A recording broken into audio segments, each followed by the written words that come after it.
looks like Draymond Green thought that he might have been playing in a different era.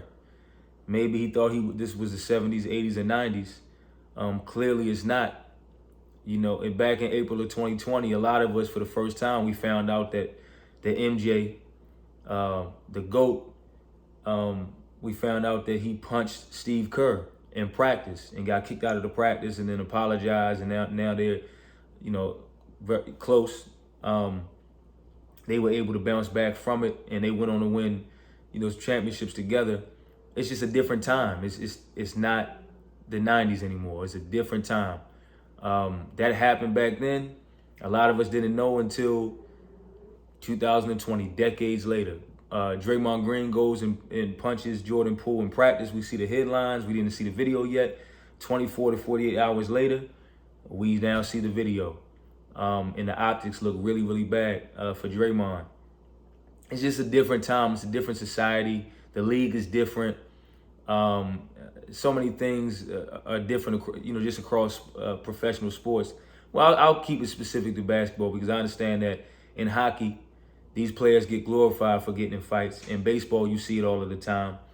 But when it comes to a sport like basketball, it's just one of those things that the league frowns upon. And,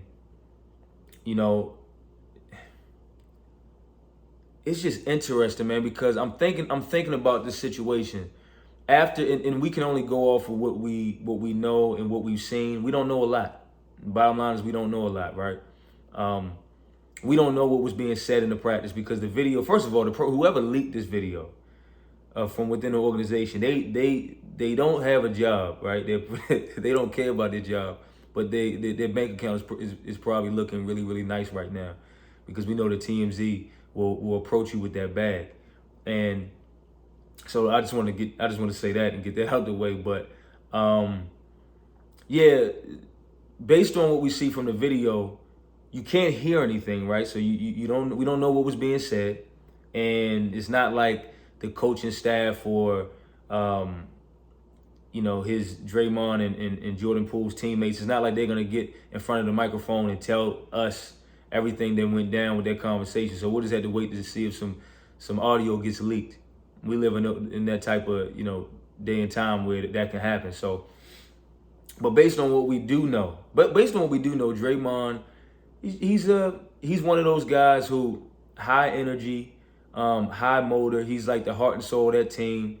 Very outspoken, very assertive, very aggressive, and sometimes he crosses the line. Typically, though, it happens against his opposing players, not necessarily his teammates. Now, we all remember the situation between him and KD. I don't believe it ever got physical, but there was some disrespectful things said, and whether people want to admit it or not, they did get to the finals that year. I do have to acknowledge that they got to the finals, but they just had superior talent. I think they would have won that championship against Toronto if it wasn't for KD getting injured and Clay. I might add, but essentially, I believe that situation between Kevin Durant and Draymond played a major role into why KD decided to leave. And I feel like if we fast forward to what just happened the other day with Poole and Draymond, this is not going to be good for their chemistry. It's not going to be good for the culture of the organization and just what they're trying to accomplish as a team. They just won a championship together. You would think, man, you just won a championship together. You guys should be closer than ever before, right? There should be some more respect there. Jordan Poole played his butt off last season, and it led to him getting this new contract.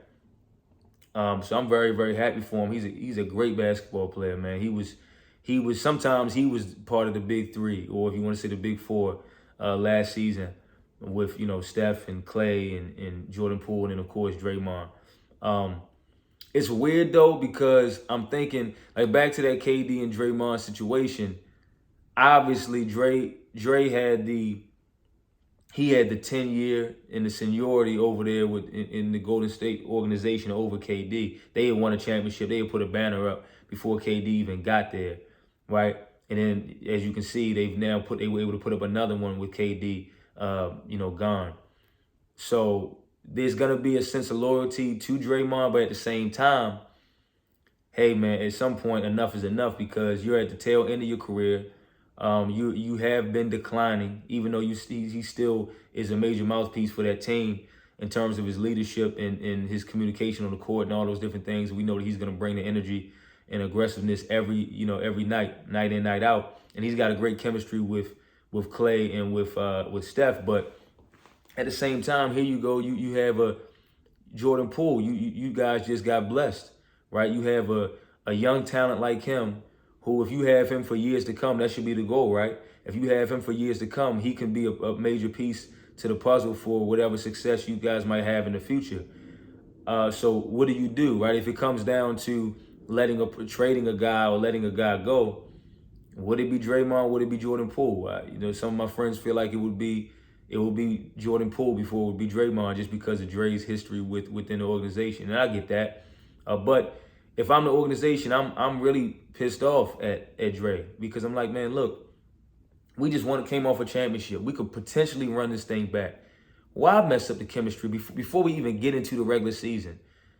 We're not even in a game situation. This is a practice during the preseason when something like this happened. And if you look at that video, because I'm gonna break down the video, right? So if you look at the video, like I said, we don't know what was being said. So I'm just gonna preface it by saying we don't know what Draymond said to Jordan Poole. We don't know what Jordan Poole said to Draymond Green. But at the end of the day, in that video, you see that Jordan Poole is chilling, hands on his hips. He's still talking. Looks like he's still talking to Draymond, but he's focused. His focus is kind of on the practice at that point and on what's going on the court. Whereas Dre, he's on the sideline and he's talking. He walks to the sideline, he's talking. But then something, I don't know what happened. Like I said, I don't know what was said, but for whatever reason, Draymond decided to now infringe on this man's space, personal space. He decided to now go and walk up to Jordan Poole and get up in his face. And now you're in his personal space. So at that particular point, I don't understand. First of all, I never understood why these professional athletes do that. I don't understand anybody, meeting in the middle like this, unless it's a face-off for a fight, the night before a boxing match or UFC bout. I just don't understand walking up to another individual with your guards down and, face to face, just talking trash. I don't understand that. Even if you're teammates, even if you're family, someone's probably going to get heated to the point where they're going to want to put their hands on you or defend their space. So I don't understand why Jordan Poole would allow Draymond to get up in his face like that. And I can understand why he pushed Draymond. But also, my thing is, I would think it's weird that you don't really see a lot of people going over to the two of them when they're mouthing off of one another. You did see one coach kind of start to walk over there as Draymond was approaching Jordan Poole. But I would just think that typically in a situation like that, if Poole pushes Draymond, then everybody breaks it up and nothing occurs. Whatever else occurs might happen in the locker room. But the fact that Jordan Poole pushes Draymond and Dre still had opportunity to be able to lunge and throw that Floyd Mayweather-ish overhand right hand punch that clearly landed on Jordan Poole, and you saw him drop in that video. The optics look really, really badly. And I'm not saying that it's impossible for them to bounce back from it, but the optics tell me that they probably won't. This is gonna be, their relationship won't be the same. It could affect the chemistry of just the overall team, because both of those guys play such a major role in that, what that team does offensively. So, man, yeah, optics are just bad. I'm curious to see what's gonna happen. I see the rumors out there about, Jordan Poole, supposedly his attitude has changed. He's become more arrogant because of last season and setting himself up to make more money this particular year. And Steph, from what I've heard, from what I've read, from what I've seen, Steph is denying that rumor. Whatever that is, he's denying that. He's saying hasn't really seen no type of negative change in Jordan Poole at all. So I don't know what's gonna happen. I'm looking forward to Draymond's next podcast though, because he's in the podcast space, so I know that's going to be interesting. But I'm curious as to if there's going to be a penalty within the organization, if there's going to be a penalty that comes from the commissioner in the league, because this is now has been made public and went from being a national headline to now a video that's been released. I'm curious as to if there's going to be any penalty from TNT, because obviously Draymond he's already started his television career in just sports journalism, giving his commentary, and he does a pretty good job at it. But I'm just curious to see how this is going to unfold. But it's unfortunate to see. I feel like if this was 30 years ago, this would not be a big deal at all. But it's now 2022, and it's just things are different. And you have to pivot, you have to adjust. And I know for me, just personally, being someone who has played basketball since I was a child up through college. I could be a hothead at times, but that was more so when it came to an opponent. But when it came to my teammates, I don't view myself as being, of having been a hothead with them. I thought I was a good teammate, and I looked at my teammates as brothers. And even the way that I led, especially when I think back to high school, being a standout player in my high school, and one of the like the leading guy at my high school, I was never the type of leader that was gonna get into your chest and yoke you up like Kobe or Michael Jordan would and cuss you out or fight you out. That just wasn't my style of leadership. That wasn't who I was as a teammate. I wanted us to band together. And if anything, the opposing team, that's our enemy, not each other. So yeah, I mean, Draymond has shown over the years that he has this type of temperament and he'll teeter with that line, but it didn't work against KD. KD left, and they struggled after KD left up until last season. And I don't know if it's gonna work with this situation. I don't know. I'm not saying it's impossible for them to bounce back, but I'll be surprised if they do.